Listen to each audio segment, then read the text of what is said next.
So our December MEC Minute is going to be on Narcan and what do we do for patients who wake up after Narcan and then refuse transport. This discussion is being done because of multiple questions and requests without a New Year's resolution, and that's what I'm going to start with. So my resolution this year is to try to keep the monthly MEC Minutes down to 20 slides or less, try to make them more entertaining, and make them something that you may look forward to listening to. So my resolution is going to be keep it to 20 slides or less. That includes the intro and the conclusion slide, and I think I'm on target this month. I think I have 19 slides to part of this presentation. So moving on, these discussions more entertaining. I thought I'd throw in a couple things. For us, this is all about avoiding stepping in the poo and avoid swimming with the sharks, and otherwise known as lawyers.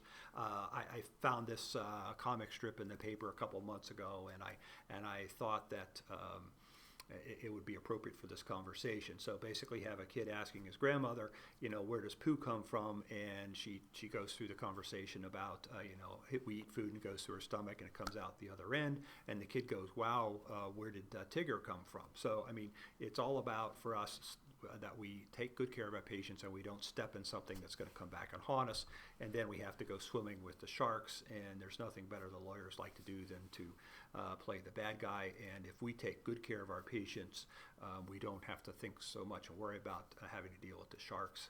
For those of you that have had to deal with lawyers, it cannot be a pleasant experience. So for a lot of what we're going to talk about today is making good decisions, making good documentation that keeps us in a position where the sharks won't come after us if our overdose patients have a bad outcome. So I think another thing to talk about as part of this conversation is when is Narcan indicated.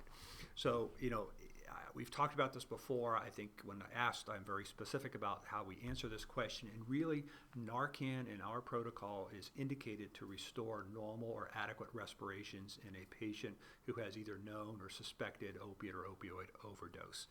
So a patient is not breathing well. They are hypoxic. You may need to bag them. You suspect they're a victim of an overdose. That is the indication for Narcan. We do not give Narcan to make a diagnosis. So yes, the patient may have altered mental status, but they are breathing normal, their O2 sat is normal. Our goal is to get them to the hospital. We provide any other care that's necessary, such as checking a fingerstick blood sugar to make sure they're not hypoglycemic, but we're not giving them Narcan for the sole purpose of determining that they've had an overdose of opiates. And we do not use Narcan in patients who in cardiac arrest secondary to an overdose. American Heart Association in 2015 put it in their resuscitation guidelines that Narcan is not indicated in a patient who's in cardiac arrest. There have been no studies that I'm aware of that suggest Narcan in a cardiac arrest makes a difference. Patients in a cardiac arrest from a narcotic overdose because they first suffered a respiratory arrest, which then led to the terminal event of cardiac arrest. Once they're in respiratory arrest and in cardiac arrest, they need good quality CPR. They may need or will need an airway, but they do not need Narcan. Let's go on with a couple cases, and all three cases are kind of a similar start, but I'm going to use them at the end to illustrate my points. The first case is a 24-year-old female, history of heroin addiction. You are called and she's unresponsive on your arrival. She has agonal respirations with a palpable pulse. You give her Narcan. You bag her until the Narcan takes effect. You check a fingerstick blood sugar, which is okay. The patient responds to treatment. She's awake and alert. She declines transport. What are you going to do? So that's case number one. Case number two is very similar. You give her Narcan. She wakes up, but she is confused and stays confused. She doesn't want to go to the hospital. What are you going to do in this circumstance? And the final one is you have the same patient. You get her in the truck, and as you're driving to the hospital, she wakes up and says, I don't want to go to the hospital. What are you going to do in that circumstance? So these are three cases, kind of all start with the same scenario but have different conclusions, and at the end I'll talk with you about how I would manage those patients. So what are the risks to the patient who refuses? Well, I think the biggest risk that we think about is Narcan wearing off before the toxic drug effect wears off. So half-life of Narcan is about 60 minutes. I've got a chart here that shows the half-life of the other medications.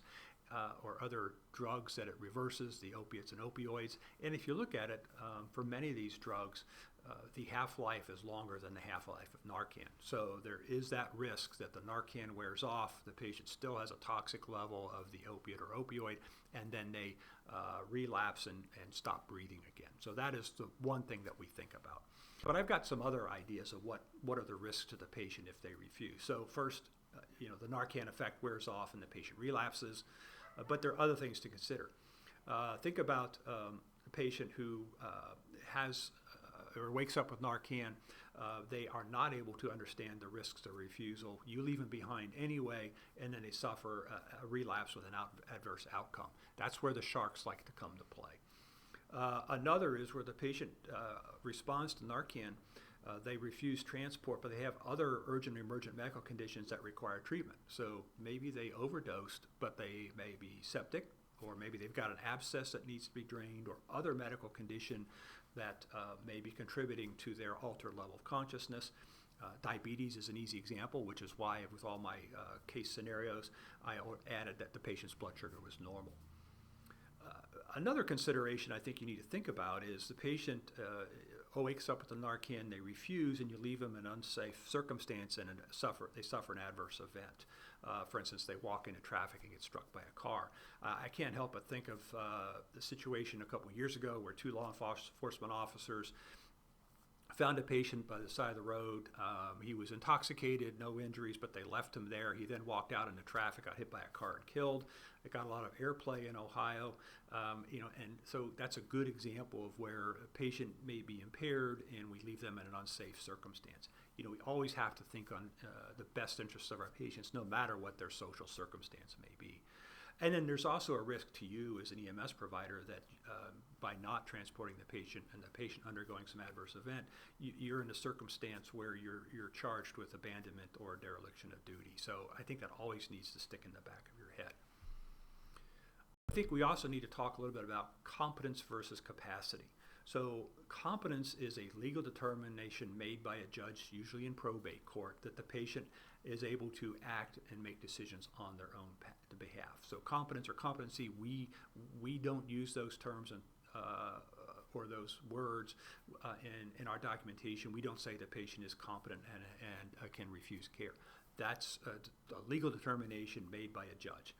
What we do is we determine whether or not the patient has the capacity to make decisions on their own, meaning they have the ability to comprehend the risks and benefits of medical treatment or procedure and the potential risks or the real risks of refusing care. A patient who has the capacity to make an informed decision can make a decision about their own medical care, which means they can refuse medical care or transportation even if there's significant risk for disability or death. Patients with the capacity to make an informed decision have the right to make bad decisions. So we have to keep that in mind. The burden is on us, however, to document they've got the ability to make an informed decision. So there's some absolutes about this. One is minors cannot refuse treatment or transportation unless they're emancipated. The burden of proof of emancipation is on the minor.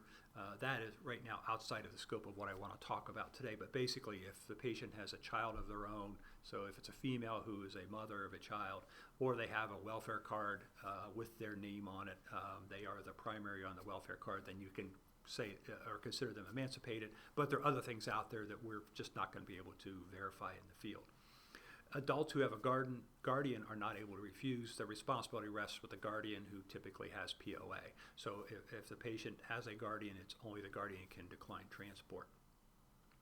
Parents of a child can refuse care for the child, but if the risk of disability or death or suspicious for abuse or neglect, then we need to get either Children's Protective Services or the law enforcement involved. If you suspect the child is a victim of abuse or neglect, then I would ask for law enforcement to come and assist you on scene, because you, by law, are obligated to report to law enforcement or Children's Services. The greater the patient's risk of death or disability, the greater the burden of proof is on you to document the patient's capacity. If the patient has a stub toe and don't want to go to the hospital, your burden of proof is less than the patient who has altered level of consciousness or is suffering some significant medical event, in which case the refusing or the risk of refusal is significant. In those circumstances, you need to spend the extra 4 or 5 minutes to assess the patient's capacity and to document their capacity appropriately. It is really much easier for us to counter claims of assault or kidnapping when we transport a patient against their wishes than to counter claims of abandonment or neglect or dereliction of duty. If we act in the patient's best interest and have good documentation to support our actions, that is much easier to defend. If the family is present, involve them in the patient's decision to refuse care. I like to leverage that circumstance, particularly if the spouse is in the room. Often when I'm with a patient who doesn't want to be admitted or is declining certain care, if I step out for 5 minutes and let the spouse talk with the patient is more likely to consent when I come back. So always leverage the family members if they're present. Document. If possible, document the identity of any impartial witness on the scene, such as law enforcement. So if you have a deputy sheriff or a police officer present and they are there while you are counseling the patient about the risks and benefits, I would document the name or at least the badge number of the officer who is present. And again, if possible, ask the patient's spouse to co-sign the refusal. And always think about the patient's safety. Do everything possible to not leave the patient in an unsafe situation. So it may be leaving them with a family member or a law enforcement officer or someone else who can look after the patient's well-being.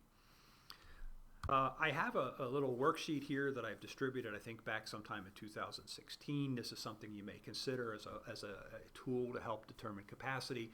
And these are things that I would work through. So, is the patient with a guardian or do they have a guardian? I think it's safe to assume most of our patients don't have guardians. Is the patient able to communicate their choice about care? So, if the patient really can't participate in a conversation, then they really don't have the ability to refuse.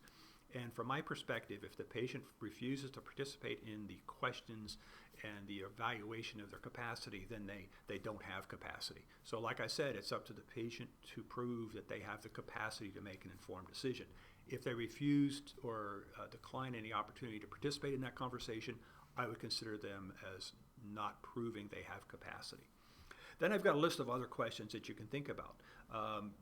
One of the things I like to do is I tell them what my concern is, and then I tell them about the risks of refusal. I wait a couple minutes, and I ask them to repeat what I have said. If they can't repeat or at least summarize my concerns, then they do not have the capacity to understand the risks. They do not have the capacity to decline. Does the patient interaction with you suggest they have or do not have the ability to understand the risks of refusing? There are some other things you can do, like memory recall. This is where you give the patient 3 or 4 words to remember, like key, car, blue. Give them 3 words or things that you are going to remember, or else there may be some question about whether or not you have the capacity. But give them 3 words or items. Wait a couple minutes, and then ask them what the words were that you gave them. If they can't recall them, then there's an issue. If the patient's simply not oriented, that's easy. They don't have the ability. Some people ask the patient to do serial 7s, but counting down by 7. I tend to use by 5s because most people can count down by 5s. Counting down by 7s by some patients may not be possible even when they fully are awake and alert and have capacity. So pick that or use that. Is the patient's conclusion logical? So if they say that they don't want to go to the hospital because they have a meeting with the Martians at 10 o'clock tonight, that doesn't make sense to me. If they say they can't go to the hospital because they have a meeting with their banker at 10 o'clock, that at least makes some sense to me. And then if the patient if you answer yes to all of these items, then the patient seems to have the capacity. And I'm going to use this checklist when I talk about those 3 cases. So this is something you might think about. And for me, when I do this, for the first no I get, I'm done. I don't need to go through the whole list if the patient is not able to repeat my concerns or is not able to recall those 3 items I've asked them to remember.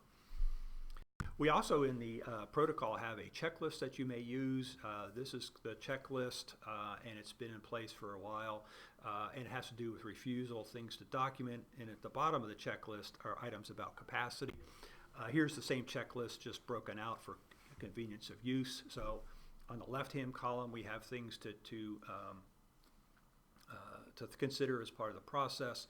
And you're always welcome to call if you have concerns about the patient's medical situations and high-risk situations, as we got listed on the left side. And then on the right side is a briefer version of evaluation of the patient's capacity to refuse. So I think this is another tool. We've actually suggested that this become a routine for every patient who refuses, because it's really in your best interest to verify that you have made an attempt to verify their capacity to make an informed decision. So let's go to those three cases. So here's the first case. So it's a 24-year-old, she's overdosed, you give her Narcan, patient declines transport. I've added some additional components to the assessment. She has family members present, she clearly communicates her wishes, she is able to recount your concerns, and she has good recall and is able to articulate risk. So if you look at the little checklist that I gave in a couple previous slides, for her, I answered yes to everything. So from my perspective, this patient's good to go.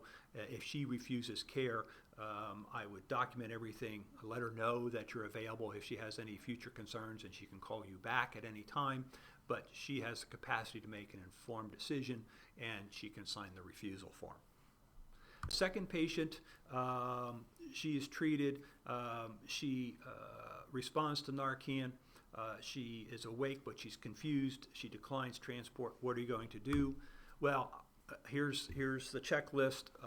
From my perspective, she really can't communicate her choice about care. She doesn't fully participate in the interview, so I'll give her a no there. She's not able to summarize your concerns when you give them to her, so she's a no there. And she's not oriented. So I picked a couple no's. And like I mentioned before, as soon as I get to the first no, I'm satisfied. I may ask one or two more questions, but I may not go through the whole list in making a determination. One no is enough for me to say that she is not good to go. She needs to go to the hospital, and I will do everything I need to do to get her the treatment that she needs. So the final question, or the final case, is one where the patient is in your truck, you're on the way to the hospital, she gets Narcan, and now she's awake, and she declines transport. So what are you going to do? So you're driving down the freeway, you're on the way to the hospital, and if you look at the capacity decisions or questions, she gets them all. So for the sake of argument for this patient, she knows who she is. She's able to summarize your concerns. She understands the risks. She's got memory or recall. She's oriented, and she can count serial fives, or count backwards with serial fives or serial sevens. And her concerns for not going make sense. She has a child in daycare. She needs to go pick up her child. What are we going to do? Are you going to stop and drop her off? Well, from my perspective, she's not good to go. She can refuse when she gets to the hospital. This is no different to me than if you have a cardiac arrest, you're transporting to the hospital. We don't pronounce patients in the back of the truck while you're driving to the hospital. You get to the patient at the hospital, and the hospital can make a determination that resuscitation is not necessary, and they're going to terminate. Same thing with this patient. Our goal is to get her to the hospital, and when she gets to the hospital, she can get signed in, and if she elects to refuse care at that point, she can do that. But I would not stop and drop her off anywhere en route. She needs to be taken to the hospital with an appropriate handoff to the next level of care. So that's it for my discussion on opiate overdoses and refusal. I appreciate your time and effort. I am thinking about topics for MEC Minute for 2020. This current MEC Minute is based upon input I've received from providers in the field. To me, that's the best source of subject matter for these discussions. Please send them on to me. Again, thank you very much, and have a good year.